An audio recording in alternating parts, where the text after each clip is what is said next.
Hey, what's going on, guys? I'm going to be discussing today about a bent rim on your Razor MX500 or MX650.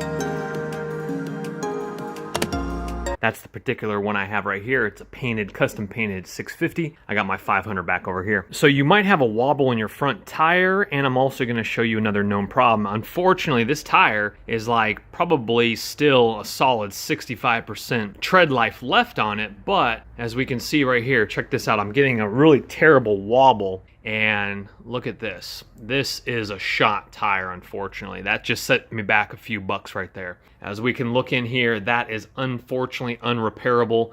It's actually bowing out, and you will eventually blow your inner tube, so you definitely want to replace your tire as soon as possible. Let me show you my other problem I'm having right here. As we spin it, see that big old wobble? Now, if you know what you're doing, you could potentially take a rubber mallet, heat it up, you know, you could whap it back and forth a little bit if you know what you're doing. But with prices coming down, I just bought a whole front assembly. I will link that in the description box below. Came here in a day and a half. I will link it again in the description box below. And in this case, I'm getting fresh bearings, fresh brand new disc brake. I am getting a brand new inner tube. I'm getting a brand new tire and a brand new rim.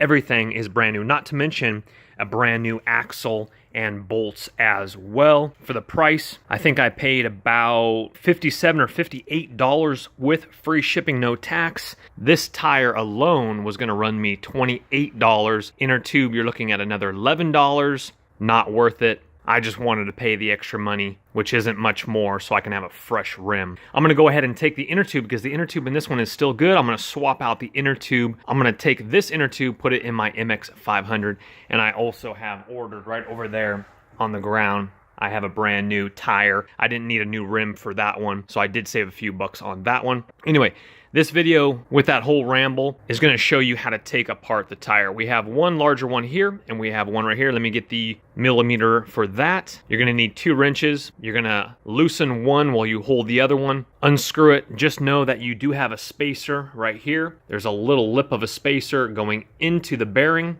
and then you have a washer right after this bolt right here. Over here on this side, you have the washer and the nut with another spacer with the lip of the spacer against this here going into the bearing there. All right, this side is a 14 mil and this side is a 17 mil. And the new axle bolt that I will link in the description box as well. It does come with 2 brand new spacers, 2 brand new washers, the long bolt, and of course another washer over here and the fresh nuts right here. I would recommend if you go this route, I would just keep the old axle bolt just in case.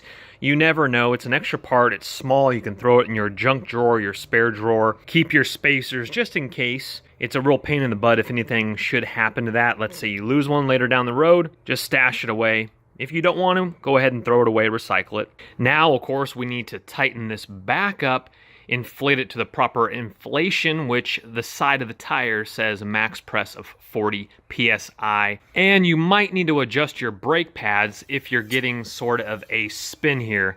That has nothing to do with the brand new rim or anything. It just, you need to adjust your brake pads, and that can all be done over here on this side. I will try to make some more videos on that, but this is the easiest way to get up and running. It's only slightly a little bit more than buying a new tire and tube. Fresh bearings, you can't go wrong. Smash that thumbs up button if it has helped you, and again, look in the description box below. I got tons of videos on the MX650 and MX500. Battery replacements, I did an upgrade on my batteries for longer runtime, custom paint job, problems that I've faced. Again, look in the channel. I got a ton of those videos. You guys have a great day. We'll see you on the next one.